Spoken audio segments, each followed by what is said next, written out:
آج ہم ایسے جذبات پر بات کریں گے جو شاید ہم سب نے محسوس کیا ہوگا، لیکن اکثر اس پر بات کرنے میں عجیب سا گناہ محسوس ہوتا ہے۔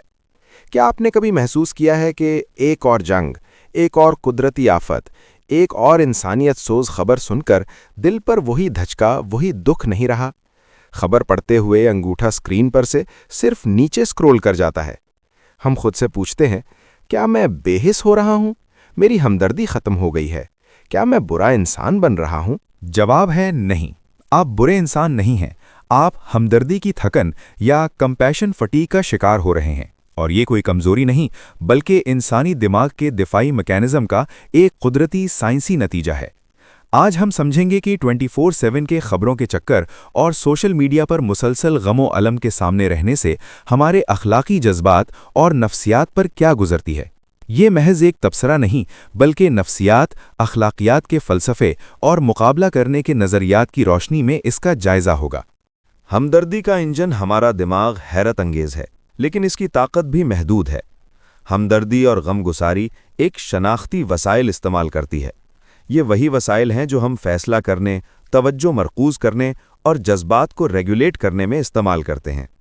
ماضی میں ہمارا سامنا کسی قریبی واقعے یا محدود خبروں تک ہوتا تھا۔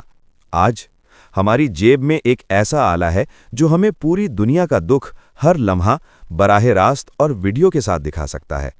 غزہ کا بچہ، یوکرین کی بوڑھی خاتون، افریقہ میں قحط، سب کچھ ایک ہی وقت میں ایک ہی اسکرین پر۔ دماغ اس سیلاب کو سنبھال نہیں پاتا۔ یہ نفسیاتی سن ہونا، سائیکک نمبنگ کی کیفیت میں چلا جاتا ہے، ایک خودکار دفاعی نظام جو ہمیں جذباتی طور پر بوجھل ہونے سے بچانے کے لیے ہمارے رد عمل کو مدھم کر دیتا ہے۔ ہم عدد کی بے حسی، سائیکالوجی نمبنگ کا شکار ہو جاتے ہیں۔ ایک ہلاکت کی خبر ہمارے دل کو دہلا دیتی ہے، لیکن 10,000 ہلاکتیں ایک عدد بن کر رہ جاتی ہیں۔ ہمارا دماغ اس فرق کو سمجھنے سے قاصر ہو جاتا ہے۔ اخلاقی ڈیٹا کا بحران، دماغ کا ری سٹارٹ بٹن۔ یہاں اخلاقی نفسیات سامنے آتی ہے۔ ہمارے اندر ایک اخلاقی پیمانہ ہے جو مسلسل حالات کو تولتا رہتا ہے۔ جب اس پیمانے پر بہت زیادہ وزن یعنی بہت زیادہ اخلاقی بحران آ جاتا ہے تو یہ پیمانہ ہی فیل ہو جاتا ہے۔ مانوی اعتماد ختم ہو جاتا ہے۔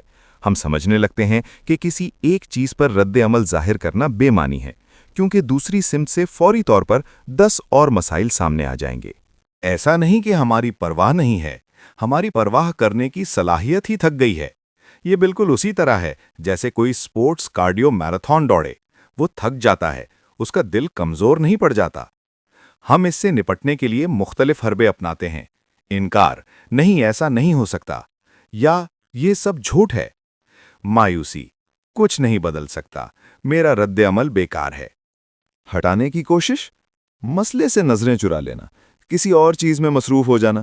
غیر ذمہ دارانہ رویہ، دوسرے لوگ، حکومتیں، ادارے حل کریں، میرا کوئی کام نہیں۔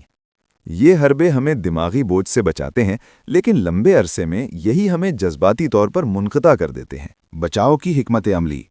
تو کیا ہم مایوس ہو جائیں؟ ہرگز نہیں۔ اس کا مطلب یہ ہے کہ ہمیں دانش مندی کے ساتھ ہمدردی کرنا سیکھنا ہوگا، اپنے ذہنی وسائل کا بجٹ بنانا ہوگا، خبروں کی ڈائٹ کریں، مخصوص اوقات مقرر کریں، دن بھر نیوز نوٹیفیکیشن آن نہ رکھیں، معتبر ذرائع سے 1 یا 2 مرتبہ اپڈیٹ لیں، میڈیا ڈی ٹاکس ضروری ہے۔ گہرائی کو ترجیح دیں، چوڑائی کو نہیں۔ ایک وقت میں ایک ہی مسئلے یا ایک ہی تنظیم پر توجہ مرکوز کریں۔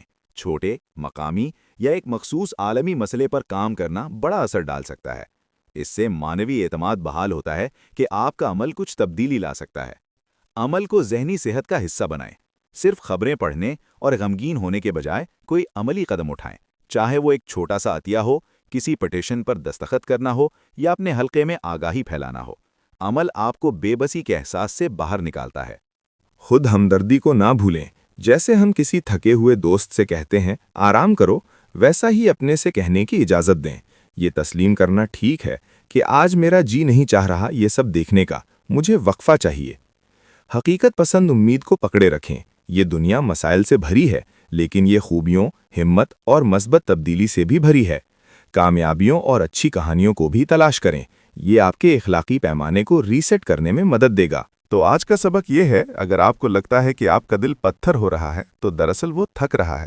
آپ بے حس نہیں، آپ سیر ہیں۔